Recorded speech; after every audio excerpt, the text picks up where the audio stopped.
Hi, and welcome to the Spooky Hours. My name's David Saunderson, and we're back again with Beth Darlington from Access Paranormal. How are you, Beth? I'm good, Natalie, man. How are you? I'm good, thank you. Now, we've been talking in the last couple of episodes about a number of paranormal issues, and something I've always wondered is how do you measure the effectiveness of a medium or a psychic during a paranormal investigation? Because whether you believe or not, there obviously are some mediums and psychics who are probably better than others. So how do you as an experienced paranormal investigator, Beth, how do you measure the, literally how good are they?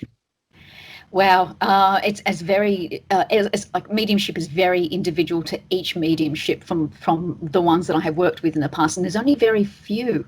I generally don't, but there's maybe been two individuals that I actually have worked with consistently. So I've had a lot of experience over time with them. To measure their effectiveness and verifiability is very difficult because from what I know and from what I've been told, I literally am as about as mediumistic as this mouse. Like I have as much ability as that. So I go on what they tell me. And again, it's a very personal thing because the information, it's like accents, it's like the way we look, the way I've been told a medium receives information is how their bodies are built to receive it. So an entity can give information to one medium in one way and they receive it in that way, and then it could be a completely different way with somebody else. So you're dealing with completely two different interpretations. I remember when I spoke to a particular well-known medium, and I won't say her name, in the States, Dead Files, and she actually told me about the way in which she does training for mediums, and she did this probably about 5 or 6 years ago, that she would find the strengths of a medium and then amplify them. And what that means is that she would have a medium that is into clairvoyance, which is seeing, a medium that she knew that was into clairaudience, which was hearing, and another one which was clairsentient, which was sensing. And what she would do is she would have them go into a location and just let her know what they were feeling. One, the clairsentient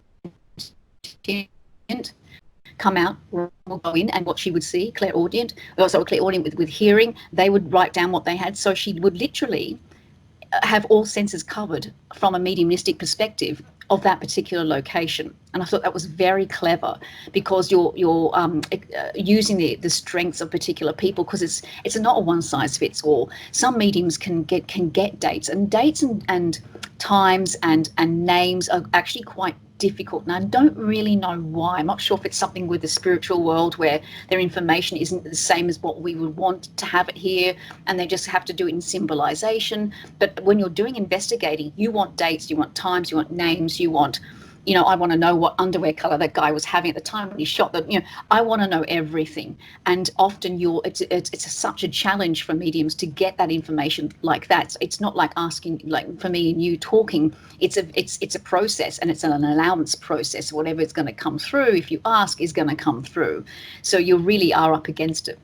So I found paranormal mediumship is what my friend termed it at the time, compared to use platform mediumship, which is you're giving messages to loved ones, as very different dynamics as well. But I think from trying to find a way to see whether or not one medium is better or getting that information, it really is down to the individual. It's down to the individual, how much they know each other. Again, there's another thing, where you're getting your information from. It's very much easy to get information from. You need to know, apparently, whether you're getting it from spirit or you're getting it from people. You could be around the client, and the client could have information about, or memories, and you could be pulling that information from them, or you could be pulling it from somewhere else. And a really good medium will know the difference between the two and where that information is coming from.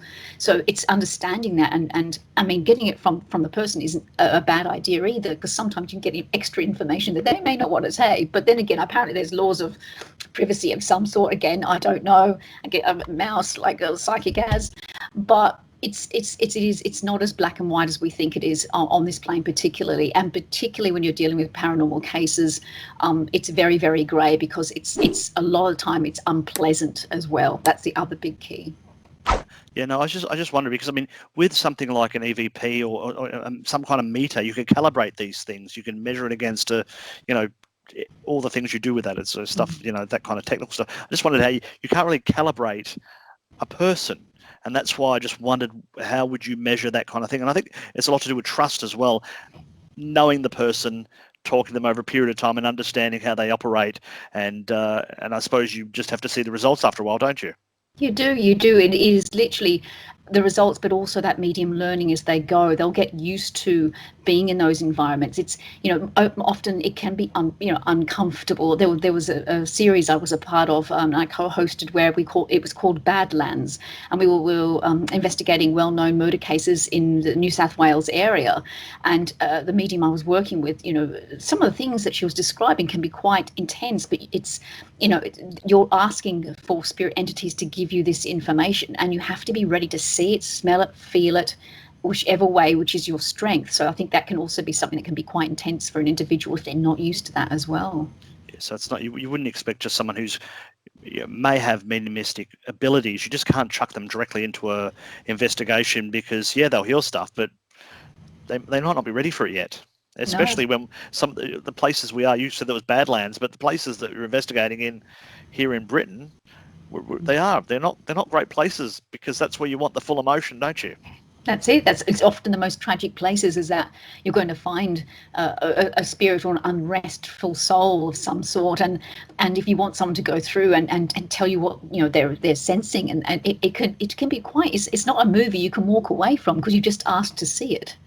Yeah, and they bring sensitive people bring stuff back with them. It's if you go into an investigation, if you say you're as bad as paranormally psychic as a brick or as a mouse, you can. I mean, even you leaving a room or leaving an investigation, you're still full of emotion, you're full of hype, and But imagine if you're bringing some of that horror that you might have seen. It can't be fun. No, that's it. And that's the thing, is a really good, well-trained medium will not only be able to provide the best information, but they'll also know when to close off. They'll also know when to shut down. But there's been mediums in the past I've also met where, like, we've been to a particular location, like a jail, and they've felt that they've connected with an energy that seems to have wanted help of some sort. And they've said, look, after this investigation, you can come to my place and we'll talk about it. And I've gone, what? Are you serious? And they're like, yeah, it's fine, because they've gotten so comfortable about their ability that they're able to do that. And the people that they were living with were fine with it as well, which is great, because that's another thing you need to think about as well. Yeah. And apparently that's been okay, and they've helped entities move on and things like that. So I don't recommend that. You've got to be highly advanced to be able to be that comfortable. Well, it's not much different to being, say, like working, doctors and nurses working in hospitals or in other, police and stuff like that. They have to come home and they have to relax as well, don't they? So, yeah, so it is an interesting subject, and I'd be interested in learning more about how the development of mediums over the time. So we'll have to find some people to maybe talk to here. Anyway, thank you for that. It's been enlightening, and certainly something for us to think about. So thanks for that, Beth, and we'll see you next time. Thank you.